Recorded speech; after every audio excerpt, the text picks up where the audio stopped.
আসসালামু আলাইকুম। এখন শুনবেন সংবাদ শিরোনাম। কেন্দ্রীয় ভান্ডারে মজুদ নেই হাম, রুবেলা সহ 6 ধরনের টিকা। চিঠি চালাচালি আর দাপ্তরিক জটিলতায় সময়ক্ষেপণ। ইউনিসেফের মাধ্যমে এপ্রিলে প্রথম চালান পাওয়ার আশা।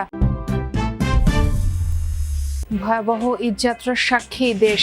সড়ক, নৌ ও রেলপথে ঝরে গেছে কয়েকশো প্রাণ। দুর্ঘটনা নিয়ন্ত্রণে কর্তৃপক্ষের নেই উদ্যোগ, অসচেতন যাত্রীরাও।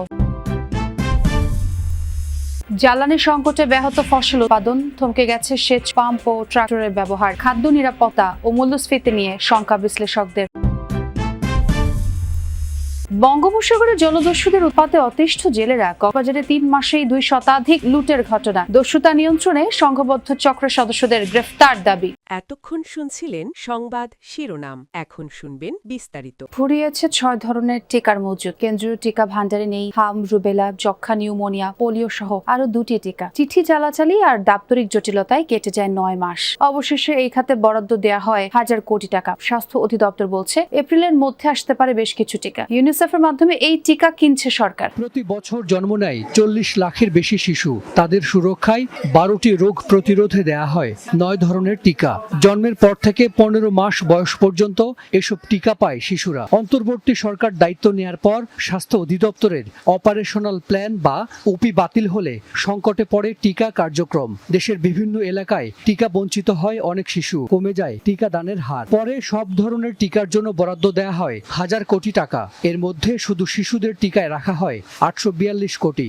সিদ্ধান্ত হয় সরাসরি কেনার পাশাপাশি টেন্ডারেও টিকা কেনার। কিন্তু অন্তর্বর্তী সরকারের সময় সেই প্রক্রিয়া শেষ করা এবং আমলাতান্ত্রিক জটিলতায় কেটে যায় দীর্ঘ সময়। টোটাল পারচেজটাই হতো ডাইরেক্ট প্রকিউরমেন্টের মাধ্যমে ইউনিসেফের কাছ থেকে আমরা কিনে নিতাম। কিন্তু এই সিদ্ধান্তটা পরিবর্তন হয় মানে 50% আমরা কিনবো ইউনিসেফের মাধ্যমে, 50% কিনবো ওপেন টেন্ডারের মাধ্যমে। এই যে সিদ্ধান্তটা চেঞ্জ হওয়ার পর এটা বাস্তবায়ন, এইগুলো নিয়ে কিন্তু একটা প্রক্রিয়াগতভাবে একটা ইন্টারাপশন হয়েছে। বর্তমানে সরকারের কেন্দ্রীয় ভান্ডারে নেই 6 ধরনের টিকা।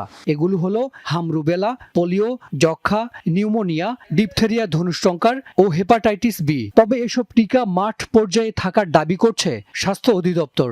সিদ্ধান্ত হয়ে গেছে, ওপি বাতিল হয়ে গেছে এবং তার কোনো বিকল্প হাতে রাখা হয়নি এবং এর ফলগুলোই যে আমরা এখন ভোগ করছি। এখন সিরিয়াসলি একটা সিদ্ধান্ত বোধহয় হতে যাচ্ছে এই সংকট কাটানোর জন্য টোটালটাই আমরা ডাইরেক্ট প্রকিউরমেন্ট প্ল্যানের মধ্যে যেতে পারি কিনা। যদি সিদ্ধান্ত হয় তাহলে বাকি 50% এর টাকাটা হয়তো আমরা সরাসরি ক্রয় ব্যয় করতে পারবো, কিন্তু বাকি যে 50% এটা প্রক্রিয়াধীন, এটা দিয়ে আমরা ভ্যাকসিন নিয়ে ফেলতে পারবো। এবং এখন যে ভ্যাকসিনটা আমরা এই 50% টাকা দিয়ে কিনবো সেটা কিন্তু আমাদের স্টকে থাকবে এবং যেখানে যেখানে কম আছে সেখানে আমরা পাঠিয়ে দেবো। মাত্র কয়েকদিনের ব্যবধানে ঝরে গেছে কয়েকশো প্রাণ। সড়ক, রেলপথ আর নৌপথ দুর্ঘটনায় থেমে গেছে বহু যাত্রা। তবে এই ঘটনাগুলো কি শুধুই অনাকাঙ্ক্ষিত পরিণতি, নাকি ধীরে ধীরে জমে ওঠা অগোছালো বাস্তবতার বিস্ফোরণ? প্রশ্ন থেকেই যায়, মৃত্যুগুলো কি সত্যিই অনিবার্য ছিল? কোনোভাবে কি রোধ করা সম্ভব না এরকমের দুর্ঘটনা? এবার ভয়াবহ ঈদযাত্রার সাক্ষী হয়েছে দেশ।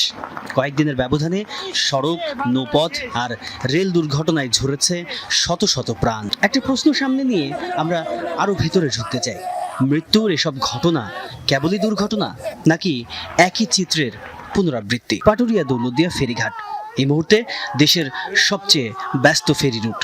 এই কদিন আগেই দৌলতদিয়ার 3 নম্বর ঘাটে তলিয়ে যায় একটি বাস, ঝরে যায় 26টি তরতাজা প্রাণ। ওই যে একটা ফেরি ছিল আর কি, উনি চাইছিল এনে বেরাবো, গাড়ির নামবে আর ডুবে যাবো, উনি আনবে ব্রেক ফেলে মারতেছে। আপনারা দেখেন যে সমস্ত ডাল, এই সমস্ত হাই লোড হইলে গাড়ির ধরে রাখা কষ্ট। পল্টনেতে যখন ফেরির উপরে গাড়ি ওঠে তখন আপনার গাড়ির ওয়েট আর ফেরি তো পানির তো ভারসাম্য নেই, ওই ফেরি নিচে হয়ে যায়, যার কারণে আপনার ওই গাড়ির পিছন বেঁধে যায়।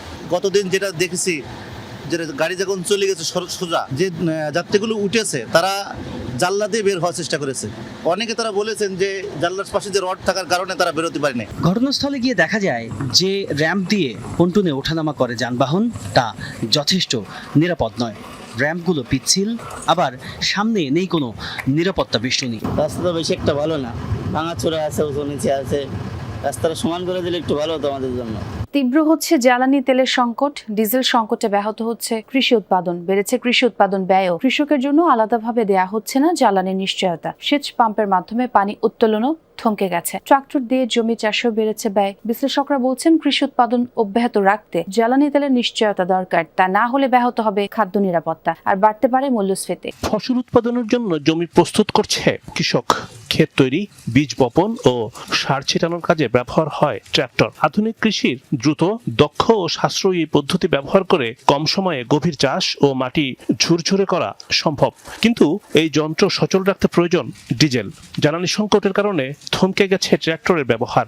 একদিকে ডিজেল স্বল্পতা, অন্যদিকে পাওয়া গেলেও নেওয়া হচ্ছে বেশি দাম। জ্বালানি সংকটের আগে এই ট্রাক্টর ব্যবহারে কৃষককে ঘন্টাপ্রতি যেখানে গুনতে হতো 200 থেকে 250 টাকা, এখন তা নেওয়া হচ্ছে 400 থেকে 500 টাকা পর্যন্ত। পাম্পে কয় কি যে তেল সংকট নাই, দিমু করতে যাই 5টা কয় 1টা 2টা নিয়ে যাও। ওই জায়গায় মনে করেন কৃষকের দ্বারা দেখা যাচ্ছে আলটা আগে পাইছি 400 টাকা, এখন নিতেছে 550 500 টাকা। পানি যদি কিনে আমি 4-5 দিন যদি না দিই দাম অন্যভাবে হয়ে যাবে। কৃষিতে পানি দিতে এখন ব্যবহার হয় সেচ যন্ত্র, কিন্তু ডিজেলের অভাবে জমিতে সেচ দেবার প্রবণতাও কমেছে। অনেক স্থানে বন্ধ করে রাখা হয়েছে পানির পাম্প। বৃষ্টির কারণে এখন কিছুটা স্বস্তি মিললেও জ্বালানির দুষ্প্রাপ্যতায় কৃষকের কপালে এখন দুশ্চিন্তার ভাঁজ। বঙ্গোপসাগরে জলদস্যুদের উৎপাতে অতিষ্ঠ জেলেরা। ঈদের পর গত এক সপ্তাহে কক্সবাজারে আক্রান্ত হয়েছে 20টির বেশি ট্রলার। 3 মাসে ঘটেছে 2 শতাধিক ঘটনা। মারধর, চাঁদা দাবি ও সরঞ্জাম লুট করে আতঙ্কে মৎস্যজীবীরা। দস্যুতা নিয়ন্ত্রণ ও সংঘবদ্ধ চক্রকে ধরার দাবি জানান তারা। ঈদের পর থেকে গত এক সপ্তাহে জলদস্যুদের কবলে পড়েছে কুতুবদিয়ার এফবি মায়ের দোয়া, আল্লাহর মালিক সহ বিভিন্ন উপজেলার অন্তত 20টির বেশি মাছ ধরা ট্রলার। মাঝি মাল্লাদের অভিযোগ, তাদের মারধর করে ট্রলারের সরঞ্জাম, মাছ, তেল লুট করে নিয়ে যায় জলদস্যুরা। এর আগে গত 25 ফেব্রুয়ারি কুতুবদিয়ার এফবি আজুব আক্তার মানু নামে মাছ ধরা ট্রলারে জলদস্যুদের গুলিতে নিহত হয় খোকন নামে এক জেলে। এই অবস্থায় আতঙ্কে আছেন জেলেরা। মাছ তার লগে ঠিয়া বসে আসিল লগে তার মোবাইল জল এগুলো লগে বুড়োর মানুষের মারধর করে আর কিছু মানুষ মারি ফেলে, তো মাছ তার নিয়ে যায়, সব নিয়ে যায়। মানুষের জিনিসপত্র বেগিন লগে বোর্ডের মেশিন টেশিন নষ্ট করে ফেলাই, মানুষের কিশোরে তুয়াই পায়, কিশোরে তুয়াই না পায়, এগুলা করে ফেলাই। ভুক্তভোগীদের অভিযোগ, জলদস্যুরা সাগরে ডাকাতির পাশাপাশি মোটা অঙ্কের চাঁদা দাবি করে মাঝি মাল্লা ও ট্রলার মালিকদের হুমকি দিচ্ছে। মাছ ধরার নিষেধাজ্ঞার সময় সামনে রেখে জলদস্যুদের উৎপাত বেড়েছে।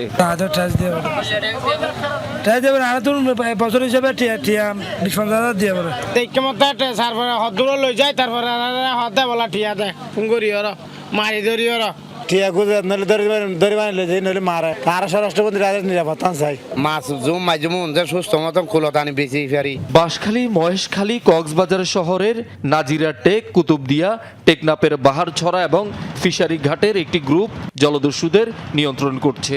এদের অনেকেই গত সরকারের আমলে আত্মসমর্পণ করেও আবার পুরনো পেশায় ফিরেছে। তাদেরকে অর্থনৈতিকভাবে সহযোগিতা করতেছে কক্সবাজার কেন্দ্রিক, বাঁশখালী কেন্দ্রিক